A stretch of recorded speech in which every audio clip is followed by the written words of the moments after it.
Recently, researchers found genetic mutations in Europeans living in the far north over 8,000 years ago. The mutations had bungled up their pigmentation, resulting in pale skin.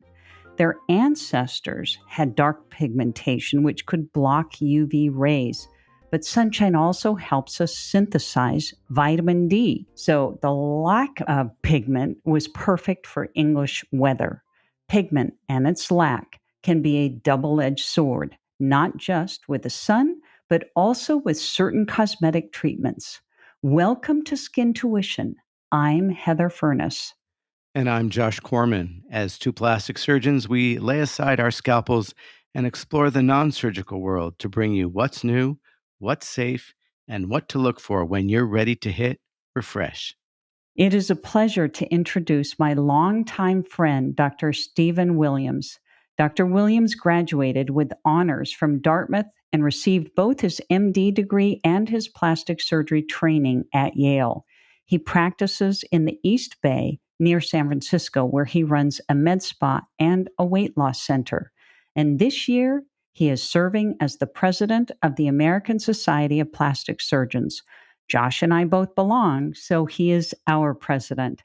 And he's not just any president, he's our Obama, the Society's first Black president in its 93-year history. We are grateful he's carved out time between national media interviews and trips all over the country to speak with us. Welcome, Steve. Dr. Furness, Dr. Corman, thank you so much. It's really an honor to be here. And it's funny, you listen to that introduction and I really just see myself as a plastic surgeon who's trying to take good care of my patients and trying to move our specialty forward. So it's a real honor to be here with both of you. You both have long and distinguished careers that are, essentially littered with, amazing work for your patients and support of our specialty. So thank you very much for having me on. It's an honor to be here. Okay. Now we've gotten through all the how good now we the all hard are. questions. Now let's move on to the other questions. So, as plastic surgeons and med spa owners, we pay attention to a patient's skin color. Yes. We even have a numbering system, one for the palest of Scandinavians, 3 or 4 for Asians and Hispanics, and 6 for the darkest shades, like a native Nigerian. What is the danger of ignoring a patient's pigmentation when doing a treatment? Yeah. And so again, as we all know, as board certified plastic surgeons, we really do pay attention to all parts of our patients, both from the physical to the psychological to the emotional. And skin color, the pigmentation that our patients present with is a critical part of establishing the right treatment for care. And the reason why is those pigmentations can respond differently to different treatments. Sometimes they have different problems in terms of signs of facial aging or pigmentation spots from the sun.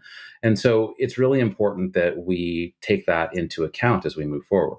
Do you see different aging changes with different skin pigmentation? Yeah, it's a common thing that I think our patients focus on a little bit. I think that there is some truth to the fact that sometimes skin with less melanin, less pigmentation, tends to have a slightly thinner dermis. That thinner dermis sometimes can show wrinkles. We call them rhytids. Obviously in the plastic surgery world, we usually refer to them as rhytids, but right. It's you say that in the common, lingo, and it's like, what are those? Yeah, exactly. It took me a good 4 years of residency to learn what those were.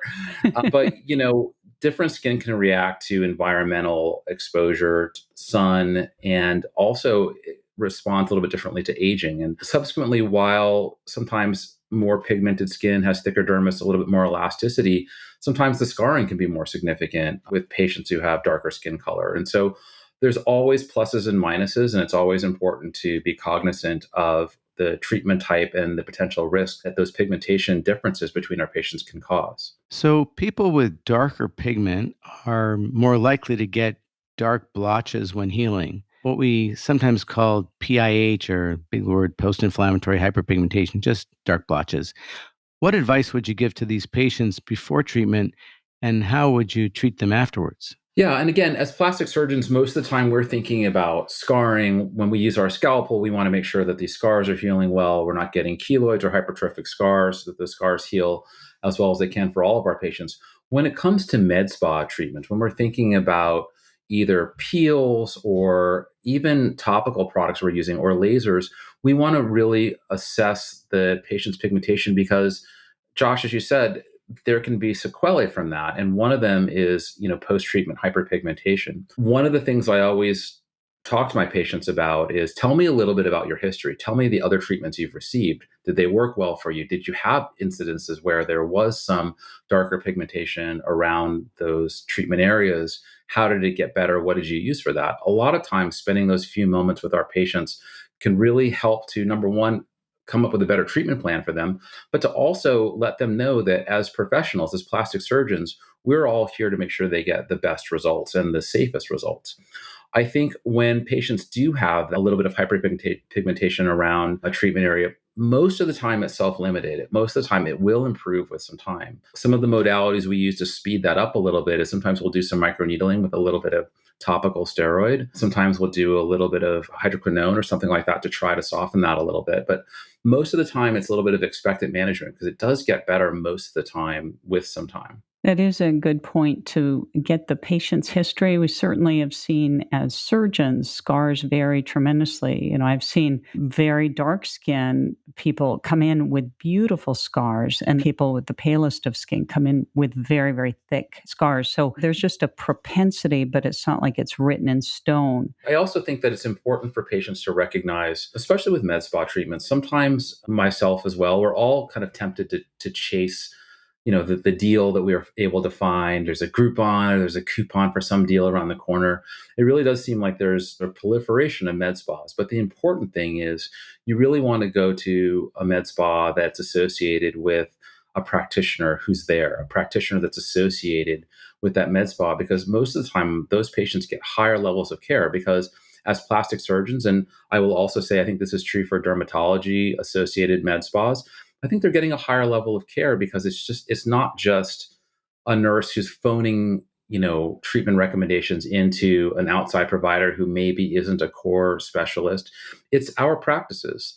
Josh, Heather, you're there. You're the number one person they call if your nurses or PAs or your staff has a question about patient treatments, and you're going to want to make sure that your patients get the best care. And so it's really important that you do seek a board certified plastic surgeon. It's important even for what people think of as lesser or less invasive types of treatments. So you mentioned the core specialties. Do you want to go over what those are? Yeah. And so, when it comes to plastic surgery, our board certification and our training allows us to essentially operate on the skin and its contents. It's kind of the famous thing that I think the three of us always kind of echo. But when you're thinking about Botox or filler or laser treatments, dermatologists are also well trained in this, and it's also part of their board certification. I also think facial plastics ENT doctors also have a relatively wide range of training, especially for facial types of treatments. I wouldn't go to a facial plastic surgeon ENT doctor for a breast augmentation, obviously. But I think when you're looking for Botox, one of those three specialties, or laser treatment to the face, one of those three specialties, it's all included within their board certification and their training. And so when you're thinking of core practitioners, not to say that an OBGYN is a bad doctor or a family medicine doctor is a bad physician, but their training isn't in these types of things. And most of the time when we see this kind of creep of scope, it's because some of these practitioners are attracted to the money, not necessarily that they're trained well and they're going to be able to shepherd their patients safely through the journey that we do every day. I think one of the things that's really to go along with what you just said is that, when everything goes fine, it's no problem. It's when there's a problem. And that's where I think you meaning patients are in a more comfortable location when the person that can treat them are people with many years of experience in core specialties rather than a little weekend course or a few months course of learning something. Speaking of which, are there alternatives or adjustments and settings that you recommend for certain treatments? Like lasers are, we so often talk about lasers as if they're one thing, and there are so many things. Ablative, non-ablative, we won't go into that here, but it's just, there's so many different techniques and modalities. So How do you, in your practice, or how do you instruct what we call physician extenders, the nurses, the PAs who are running the lasers? How do you guide them based on skin tone? Again, another great question, Josh. And I know that both you and Heather do the same things in your practice.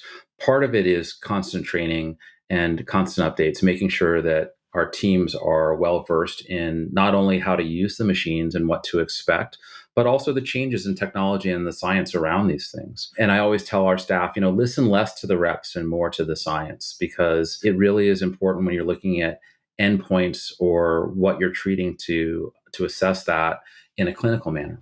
But when it comes to differences in pigmentation, it depends a little bit on what the laser is designed to do. So the entire principle of lasers is that the energy can be absorbed by a certain wavelength, and that's known as a chromophore. And what happens essentially, in kind of the most direct and easy way to explain it, is in some wavelengths that energy won't be absorbed by, for example, skin, but it might be absorbed by brown pigmentation. And so, as Josh said, there are many different types of lasers that we all have at our practices. Each one of those is designed to be absorbed by a different type of pigmentation or different chromophore. And so it's important that some of those lasers you can use on every skin type relatively safely.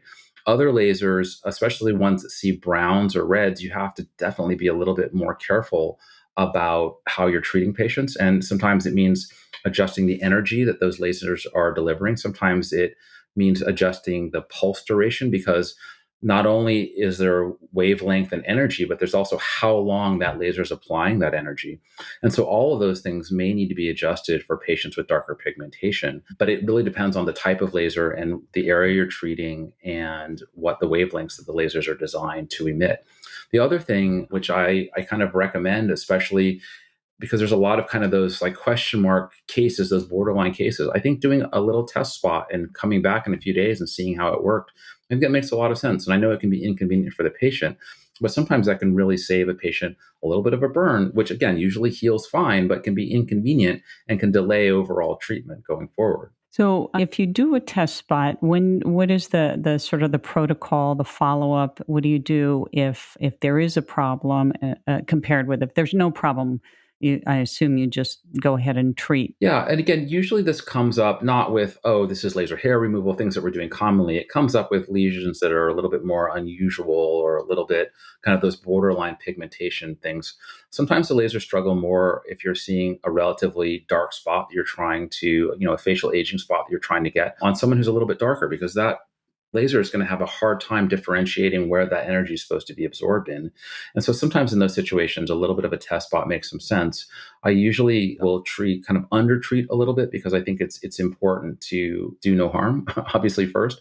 And then I'll have those patients come back usually within, 48 hours, 72 hours. That's usually more than enough time to see if they're going to get a thermal injury or if they're going to get any efficacy from the absorption of that energy. So one thing that's I find always a little bit confusing from the patient's perspective is that essentially we are creating burns. We're creating controlled burns in order to effect change on the skin. And yet, obviously, it's that, well, either it didn't look like anything happened, doctor, or, oh my goodness, you burned me, doctor.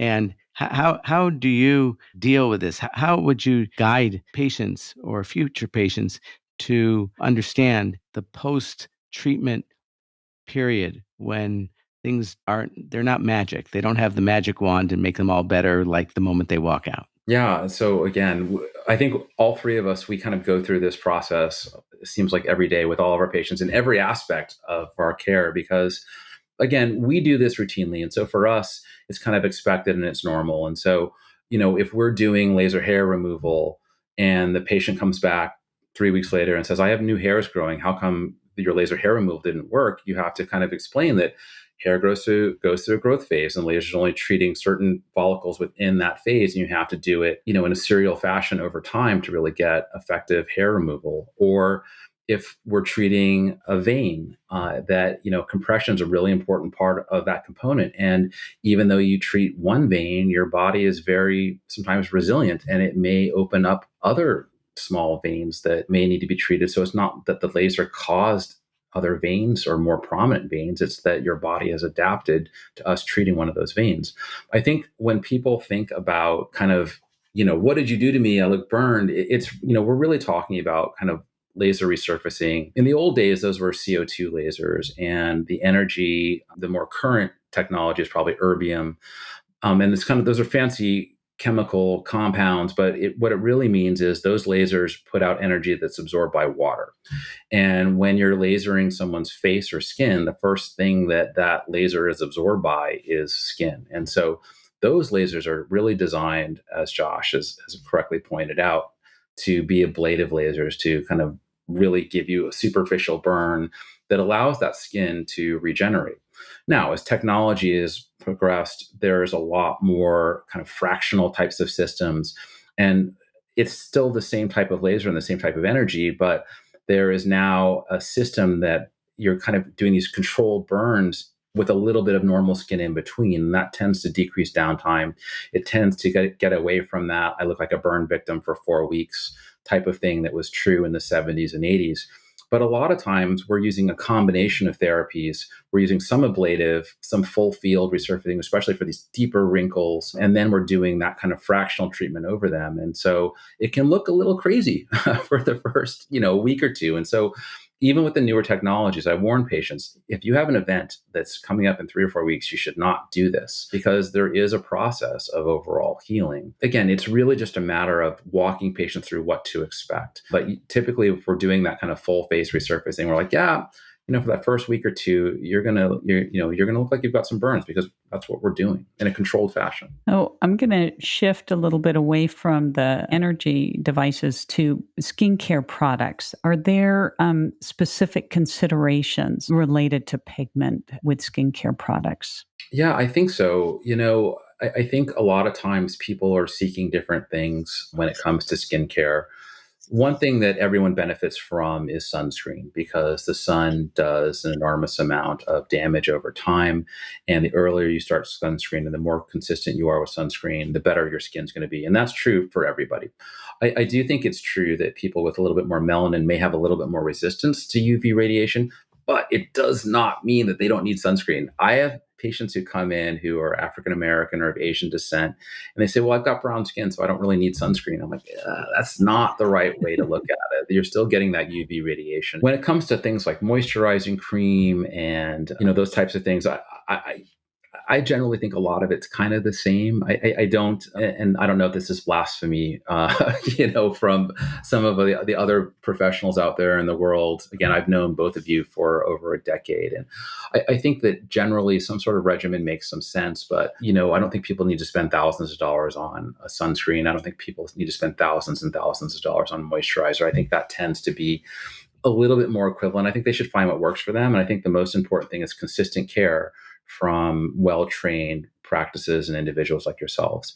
I think when we're looking at medications that are, prescribed medications that we're using, things like tretinoin or Retin-A, I do think there can be some differences between people with darker skin color and people without. I think that Retin-A tends to probably be more effective sometimes in people with lighter skin. I think that, tretinoin or other types of agents, you have to be a little bit more careful sometimes with patients with darker skin. I think steroids, especially, if we're injecting steroids around scars, or if we're using steroids for some sort of topical treatment, we've all seen patients who have a little bit of that hypopigmentation where, a little of that steroid is kind of worked in an uncontrolled fashion.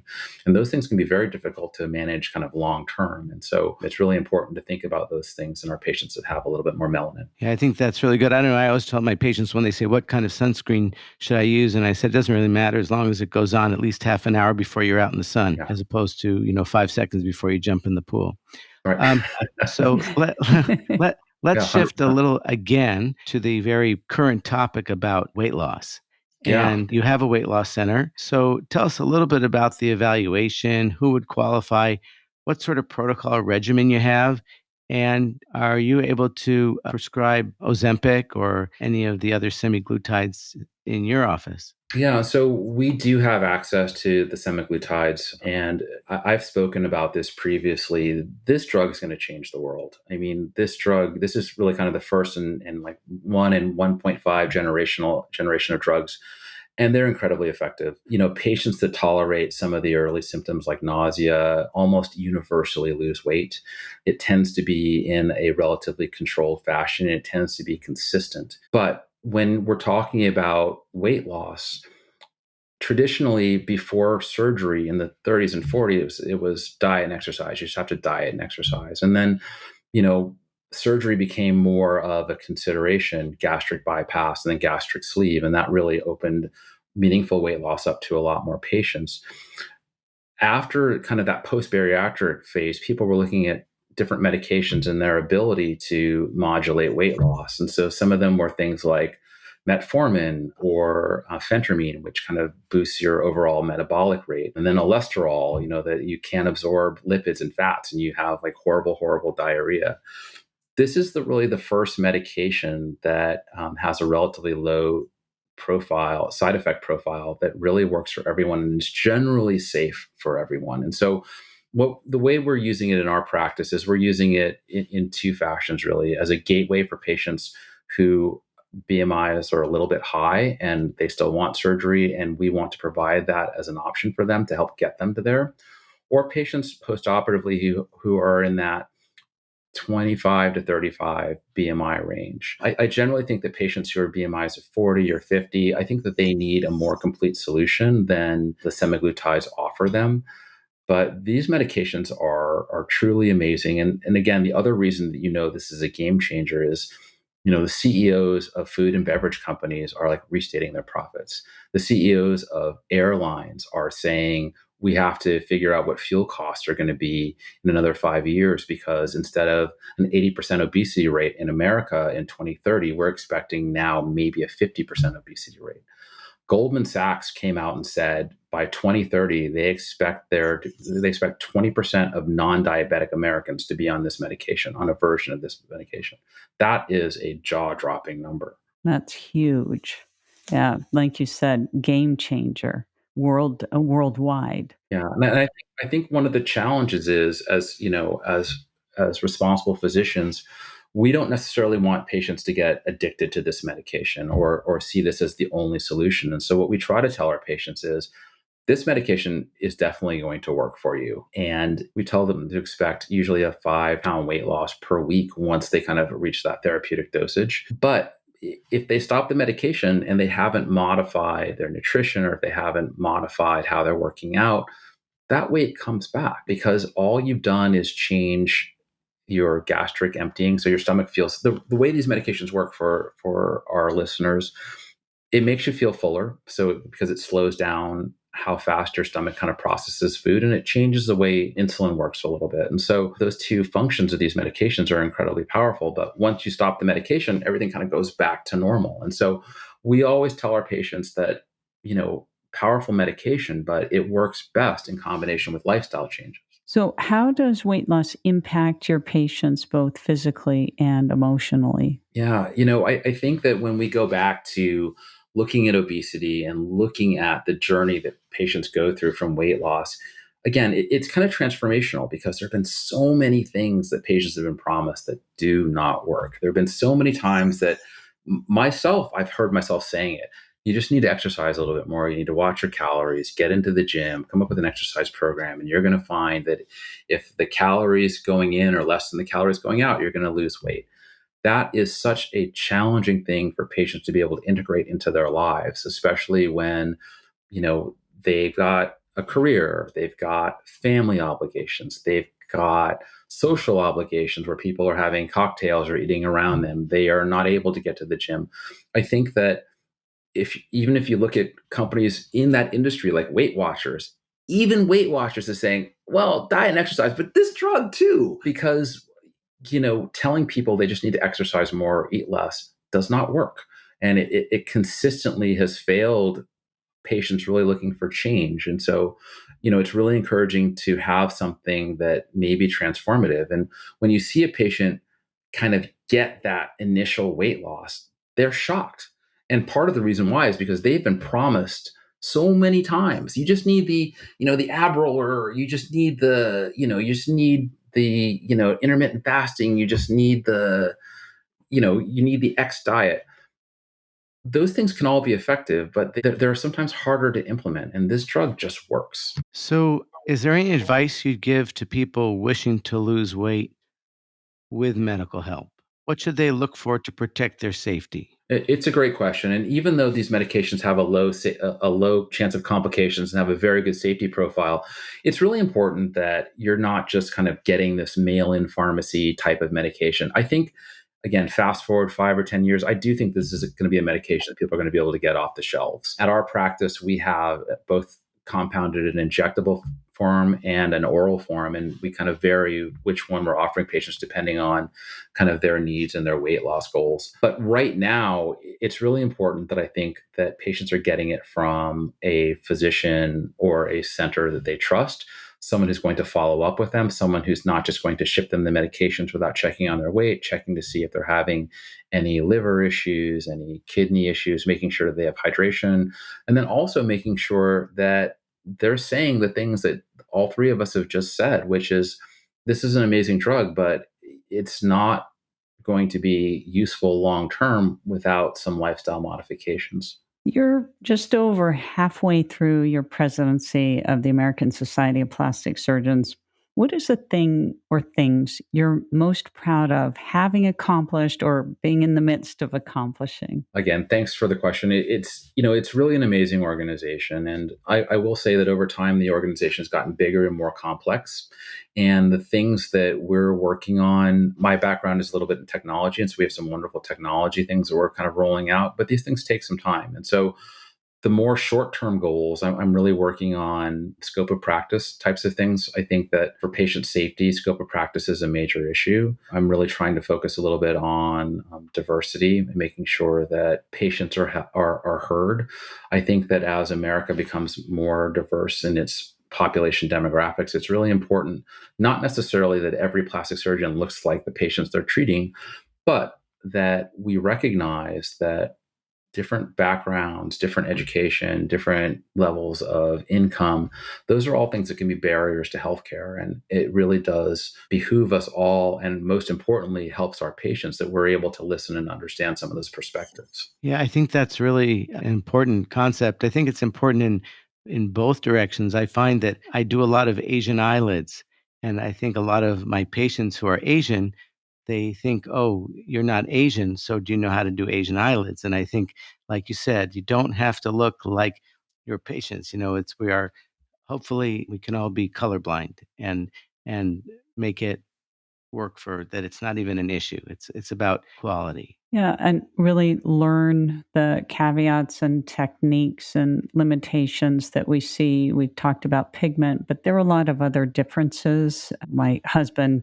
is also a plastic surgeon, and I joke that just by looking at the pec insertion, we can get a pretty good assessment of the race of the patient without actually seeing the patient when we're doing a breast augmentation. So there are anatomic differences, eyelids and shape of nose, many different things. And I think no matter what race or sex or gender the surgeon is, if we're operating on somebody, we should be familiar with all of those limitations. I think you both make a really good point. We're all well trained. And when people say, well, and again, I've been interviewed a fair amount of times, and every once in a while I get asked the question, well, shouldn't Black patients come to see a Black plastic surgeon? And I say, not necessarily.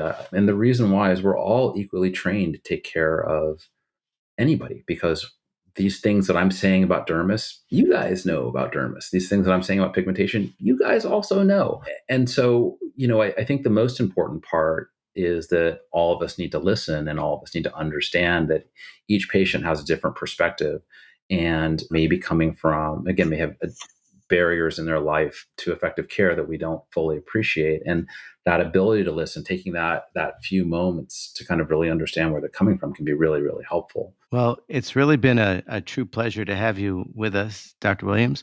And is there anything else you'd like to add? to anything else you said today? I just want to, again, thank you guys for having me on. I think it's, again, I've known both of you for a really long time, and I really respect what you've done in our communities. We kind of in the same general area. And I'm always happy for your success and for what you've done and for what you do for your patients. So I want to say thank you. I also just want to, for the listeners out there, it really is important to find a board certified plastic surgeon. It's important that you find someone like these esteemed people that are interviewing me that are going to take the time and have the expertise to really take good care of you, because it's your safety, it's your life, and there's no one better who to accomplish these things than a board certified plastic surgeon. Thank you, Steve. Thanks. Join us every 2 weeks as we tackle topics from hair loss to hormones and pimples to wrinkles, discovering new ways to feel better about ourselves. If you like this episode, please rate us, review us, and subscribe. Theme music by Diego Canales. Production and engineering by The Axis. Thank you.